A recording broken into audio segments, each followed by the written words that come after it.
Saudara, pemerintah Kabupaten Probolinggo melalui Dinas Penanaman Modal dan PTSP menggelar sosialisasi tata cara perizinan reklame bagi parpol. Akan tetapi, izin reklame tersebut ditolak oleh beberapa parpol di Kabupaten Probolinggo. Seperti apa penjelasannya pemirsa? Berikut ini informasi selengkapnya untuk Anda.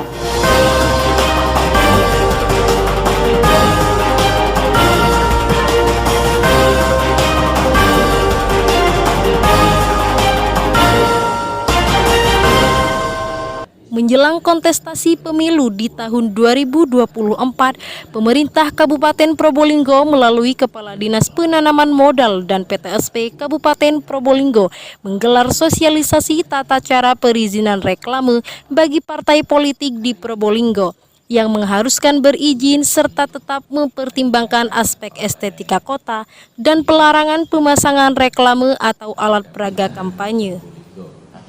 Hal tersebut disampaikan oleh Kepala Dinas Penanaman Modal dan PTSP Kabupaten Probolinggo Agus Mukson di hadapan perwakilan partai politik pada agenda sosialisasi soal perizinan reklam parpol yang difokuskan di Mall Pelayanan Publik, yakni di salah satu ruang Dinas Penanaman Modal dan PTSP Jalan Raya Dringu, Kabupaten Probolinggo, 23 November 2023.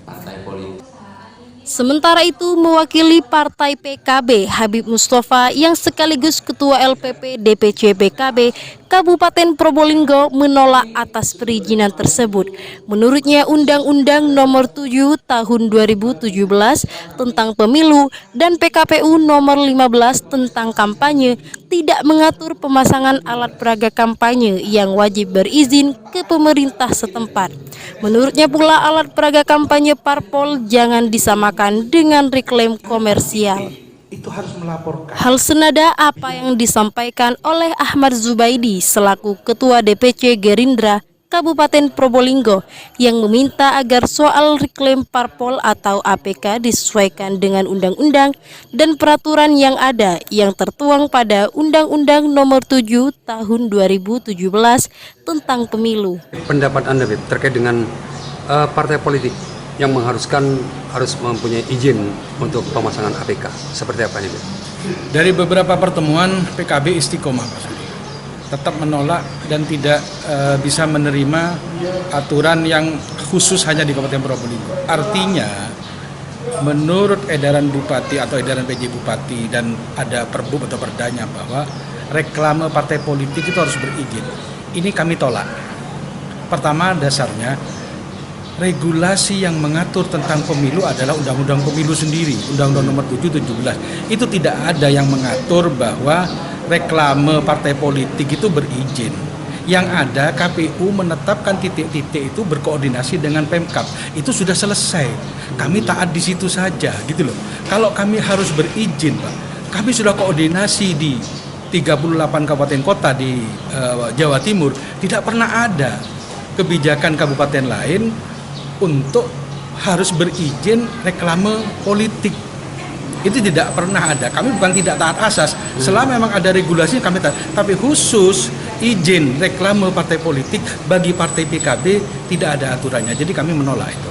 Kita dengan izin tidak ada korelasinya dengan KPU, Bu? Ya, KPU hanya menentukan titik lokasi pemasangan APK. Dan itu sudah dilakukan secara berjenjang. Di tingkat desa kita berkoordinasi dengan kepala desa, di kecamatan sudah berkoordinasi dengan camat, di tingkat kabupaten sudah berkoordinasi dengan pihak Pemda, dan itu sudah tertuang di surat keputusan 438 tahun 2023. Terkait dengan perizinan bagi parpol, Pak, itu kriterianya seperti apa? Apa yang pakai billboard besar atau seperti apa?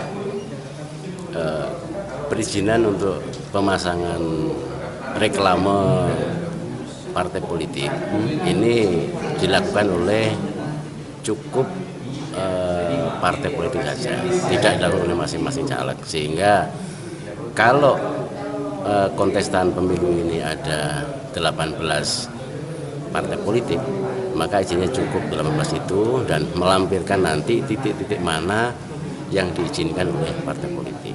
Itu yang pertama. Kemudian yang kedua, perizinan ini kami ingin supaya penempatan papan alat peraga ini sesuai dengan apa yang sudah ditetapkan oleh KPU dan juga disepakati, disetujui oleh pemerintah desa, kecamatan, sehingga tidak mengganggu keindahan wilayah. Ambang batas ketentuan izin sampai tanggal berapa, Pak? Kita mulai sekarang sudah memproses izin, hanya pemasangannya itu nanti akan masuk di wilayahnya KPU. Dari Probolinggo, Sony Kurniajaya, Pro TV mengabarkan.